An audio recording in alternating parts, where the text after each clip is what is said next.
రాష్ట్రంలో పంటలు ఎండిపోతున్నా ప్రభుత్వం పట్టించుకోవటం లేదని మాజీ మంత్రి నిరంజన్ రెడ్డి మండిపడ్డారు. నీళ్లు ఇవ్వకపోవడంతో రైతులు దిక్కుతోచని పరిస్థితుల్లో పంటలను పశువులకు వదిలేస్తున్నారని అంటున్నారు. కాంగ్రెస్ ప్రభుత్వం రాజకీయ విమర్శలతోనే కాలం గడుపుతుందని తీవ్రమైన ఆగ్రహాన్ని వ్యక్తం చేశారు. నీటి మీద సమీక్ష లేదేమీ లేదు. అది ఇప్పుడు పేర్కొని పొలాలు ఎండుతున్నాయి, పంటలు ఎండుతున్నాయని విపరీతంగా వస్తున్నటువంటి ఈ వార్తలు, వాళ్ళకు వచ్చే ప్రజా ఆందోళనలు, ఇక నిఘా విభాగాలు కూడా హెచ్చరిస్తున్నాయో పాపం. దానికోసం చీఫ్ సెక్రటరీ గారితో చెప్పిస్తున్నాం. మరి పంటలు ఎందుకు ఎండుతున్నాయో మీరు వేసిన రైతు కమిషన్ అన్న పోయి ఎండుతున్నటువంటి పంటలు వార్తలు ఎక్కడొచ్చినాయో ఆ రైతులతో పోయి మాట్లాడరమ్మని చెప్పండి. మరి ఇరిగేషన్ శాఖ మంత్రి, విద్యుత్ మంత్రి, వ్యవసాయ మంత్రి, ముగ్గురు మంత్రులు కలిసి పంటలు ఎండుతున్నటువంటి పొలాల దగ్గరికి పోయిరండి, ఆ రైతుల్ని కలవండి.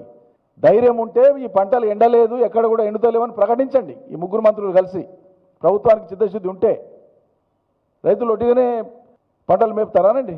ప్రాణం ఎత్తుగా పెంచినటువంటి పంటను ఏ రైతైనా గొర్రెలకో, మేకలకో, పశువులకో, బర్రెలకో పంట నిలుస్తారానండి?